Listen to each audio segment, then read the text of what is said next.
নমস্কার বন্ধুরা, আমার নাম সুমনা। আমি একজন সাধারণ গৃহবধূ, থাকি কলকাতার এক মফস্বল এলাকায়। আজ আমি আমার জীবনের এমন এক সত্য ঘটনা আপনাদের সাথে শেয়ার করতে যাচ্ছি, যা শুনলে হয়তো আপনারা আমাকে ঘৃণা করবেন অথবা হয়তো আমার অসহায়তাটা বুঝবেন। এই গল্পটা আমার আর আমার স্বামীর দূর সম্পর্কের এক ভাই, যাকে আমি দেওর বলি, তার সাথে গড়ে ওঠা এক নিষিদ্ধ সম্পর্কের, যে সম্পর্কের কোনো নাম নেই কোনো সামাজিক স্বীকৃতি। গল্পটা শুরু করার আগে অনুরোধ করব, আমাদের চ্যানেলটি সাবস্ক্রাইব করে বেল আইকনটি প্রেস করে দিন, যাতে আমার মতো আরও গোপন দহন আপনারা শুনতে পারেন। আমার বিয়ে হয়েছে আজ প্রায় 7 বছর। মধ্যবিত্ত পরিবারে যেমন হয়, দেখাশোনা করেই বিয়ে। আমার স্বামী পলাশ মানুষ হিসাবে খারাপ নন, কিন্তু বড্ড বেশি কাজের পাগল। সকাল 9টায় অফিসে বের হন আর রাত 10টায় ফেরেন। বাড়ি ফিরে খেয়ে দিয়ে সোজা ঘুম। আমাদের মধ্যে স্বামী স্ত্রীর সম্পর্কটা যেন একটা রুটিন মাফিক ডিউটিতে পরিণত হয়েছিল। প্রেম, ভালোবাসা, আদর, এসব শব্দ আমার জীবন থেকে বিয়ের 2 বছরের মাথাতেই হারিয়ে গিয়েছিল। আমি ছিলাম বাড়ির একটা শো পিস, যার কাজ শুধু ঘর সাজানো আর সবার খেয়াল রাখা, কিন্তু আমার মনের খবর রাখার মতো কেউ ছিল না। ঠিক এই সময়েই আমাদের বাড়িতে এসে ওঠে রাকিব। রাকিব পলাশের দূর সম্পর্কের মামাতো ভাই। পড়াশোনা শেষ করে শহরে এসেছে চাকরির খোঁজে, তাই কমাস আমাদের বাড়িতেই থাকবে। রাকিবের বয়স 24 কি 25 হবে, আমার থেকে বছর 7 ছোট। ছিপছিপে গড়ন, উজ্জ্বল গায়ের রং আর চোখে মুখে এক অদ্ভুত মায়া। প্রথম আমাদের সম্পর্কটা ছিল খুব সাধারণ। ও আমাকে বৌদি বলে ডাকত, আমি ওকে নিজের ছোট ভাইয়ের মতোই দেখতাম। কিন্তু সমস্যাটা শুরু হলো মাসখানেক পর থেকে। পলাশ প্রায়ই অফিসের ট্যুরে বাইরে থাকত। বাড়িতে আমি, আমার 5 বছরের মেয়ে আর রাকিব। রাকিব ছেলেটা খুব মিশুখে। ও খেয়াল করত আমি কতটা একা। দুপুরে রান্নার সময় ও প্রায়ই কিচেনের দরজায় এসে দাঁড়াত। বৌদি, আজ কি রান্না করছো? যা সুগন্ধ বেরিয়েছে না, দাদা যে কি মিস করছে। রাকিবের এই ছোট ছোট প্রশংসাগুলো আমার শুকনো মনে বৃষ্টির মতো লাগত। আমি হাসতাম, বলতাম, যাও স্নান করে এসো, খাবার বাড়ছি। একদিন দুপুরের ঘটনা। পলাশ ট্যুরে গেছে। বাইরে ঝমঝমিয়ে বৃষ্টি হচ্ছে, লোডশেডিং, ঘরটা বেশ অন্ধকার। আমি জানলার ধারে দাঁড়িয়ে বৃষ্টি দেখছিলাম আর নিজের একাকিত্বের কথা ভাবছিলাম। হঠাৎ খেয়াল করলাম রাকিব আমার ঠিক পেছনে দাঁড়িয়ে। আমি চমকে ঘুরে তাকালাম। ও খুব কাছে দাঁড়িয়েছিল, এতটাই কাছে যে ওর নিঃশ্বাসের শব্দ আমি শুনতে পাচ্ছিলাম। অন্ধকারেও ওর চোখের ওই চাউনি আমি স্পষ্ট দেখতে পেলাম। ওটা সাধারণ দেউরের চাউনি ছিল না। ও আমার চোখের দিকে তাকিয়ে ফিসফিস করে বলল, বৌদি, তুমি কি জানো তোমাকে শাড়িতে কতটা সুন্দর লাগে? দাদা তো তোমার দিকে তাকানোর সময় পায় না, কিন্তু আমি পারি না। আমি চাইলেও চোখ ফেরাতে পারি না। আমি থমকে গেলাম। আমার উচিত ছিল ওকে ধমক দেওয়া, সেখান থেকে সরে যাওয়া, কিন্তু 7 বছর ধরে অবহেলিত আমার নারী মনটা সেদিন বিদ্রোহ করে বসল। আমি কিছু বলতে পারলাম না, শুধু মাথা নিচু করে দাঁড়িয়ে রইলাম। আমার এই নীরবতাটাই ছিল আমার প্রথম ভুল, অথবা প্রথম সম্মতি। রাকিব আমার নীরবতার সুযোগ নিল। ও ধীরে ধীরে আমার হাতটা ধরল। ওর হাতের স্পর্শে আমার শরীরে যেন বিদ্যুৎ খেলে গেল। ও আমার হাতটা নিজের বুকের কাছে নিয়ে গেল। আমি স্পষ্ট অনুভব করছিলাম ওর হৃৎপিণ্ডটা কত দ্রুত ধুকপুক করছে।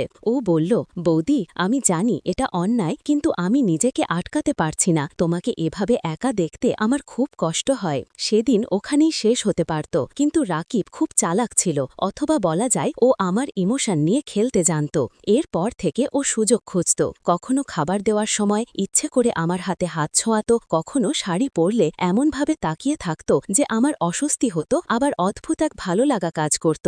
একদিন রাতে পলাশ তখনও ফেরেনি। আমি ড্রয়িং রুমে সোফায় বসে টিভি দেখছিলাম। রাকিব এসে আমার পাশে বসল, একটু বেশি ঘনশয় হয়ে। আমি সরে যেতে চাইলাম, কিন্তু ও আমাকে আটকালো। ও আমার দিকে করুণ চোখে তাকিয়ে বলল, বৌদি, আমার খুব মাথা ব্যথা করছে, একটু টিপে দেবে? আমি না করতে পারলাম না। আমি ওর কপালে হাত রাখলাম। ও চোখ বন্ধ করে আমার কোলের ওপর মাথাটা এলিয়ে দিল।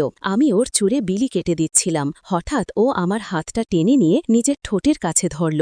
আমার হাতের তালুতে ওর গরম নিঃশ্বাসের ছোঁয়া লাগতেই আমার সারা শরীর কেঁপে উঠল।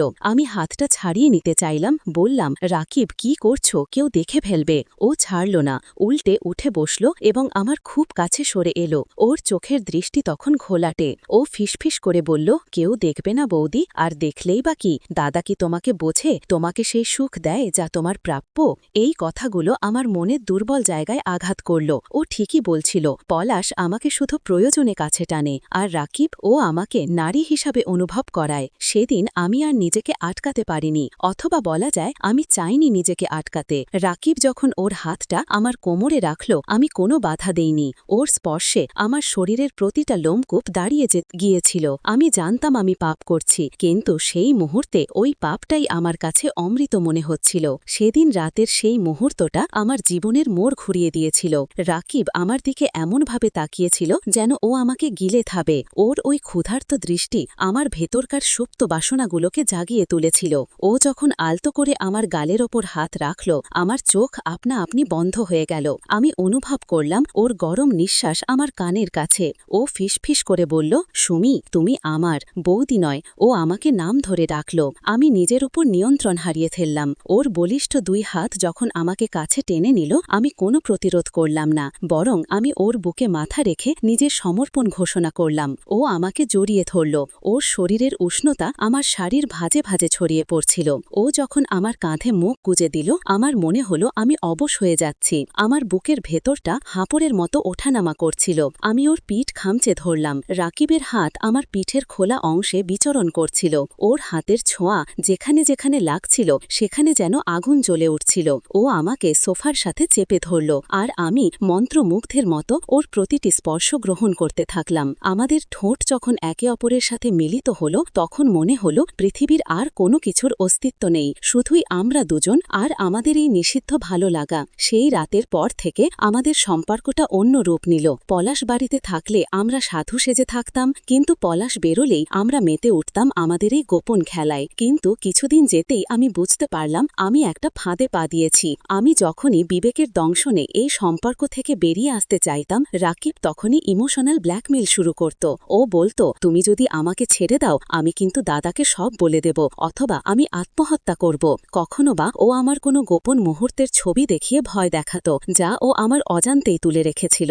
একদিন আমি ওকে বললাম, রাকিব, চল এসব বন্ধ করি, পলাশ সন্দেহ করছে। রাকিব তখন আমার দিকে তাকিয়ে এমন একটা বাঁকা হাসি দিল যা আমি আগে কখনো দেখিনি। ও এগিয়ে এসে আমার চিবুক ধরে বলল, এত সহজে কি ছাড়া যায় বৌদি? তুমি তো এখন আমার নেশা, আর এই নেশা আমি ছাড়ব না। তোমাকে আমার কথা মতো চলতে হবে। এখন আমি জানি না আমি কি করব। একদিকে সংসার, সমাজ, আমার মেয়ে, আর অন্যদিকে রাকিবের এই পাগলামি আর ব্ল্যাকমেইল। শুরুতে যা ছিল আবেগের আশ্রয়, এখন তা হয়েছে গলার ফাঁস। আমি রোজ রাতে পলাশের পাশে শুয়ে ছটপট করি, আর ওপাশের ঘরে রাকিব হয়তো নতুন কোনো ফোন দিয়ে আটে। এই সম্পর্ক আমাকে শারীরিক সুখ দিয়েছে ঠিকই, কিন্তু কেড়ে নিয়েছে আমার মানসিক শান্তি। আমি এখন এক জীবন্ত লাশ। জানি না এই গল্পের শেষ কোথায়। হয়তো কোনো বড় বিস্ফোরণের অপেক্ষায় আছে আমার এই সাজানো সংসার। বন্ধুরা, আমার এই জীবনের গল্প থেকে যদি আপনারা কিছু শেখেন, তবে সেটা হলো সাময়িক উত্তেজনার বশে এমন কোনো ভুল করবেন না যা সারা জীবনের কান্না হয়ে দাঁড়ায়। আবেগের বশে নেওয়া ভুল সিদ্ধান্তগুলোই আমাদের জীবনটাকে নরক বানিয়ে দেয়। ধন্যবাদ সবাইকে গল্পটি শোনার জন্য। গল্পটি ভালো লাগলে লাইক করবেন এবং কমেন্টে আপনার মতামত জানাবেন।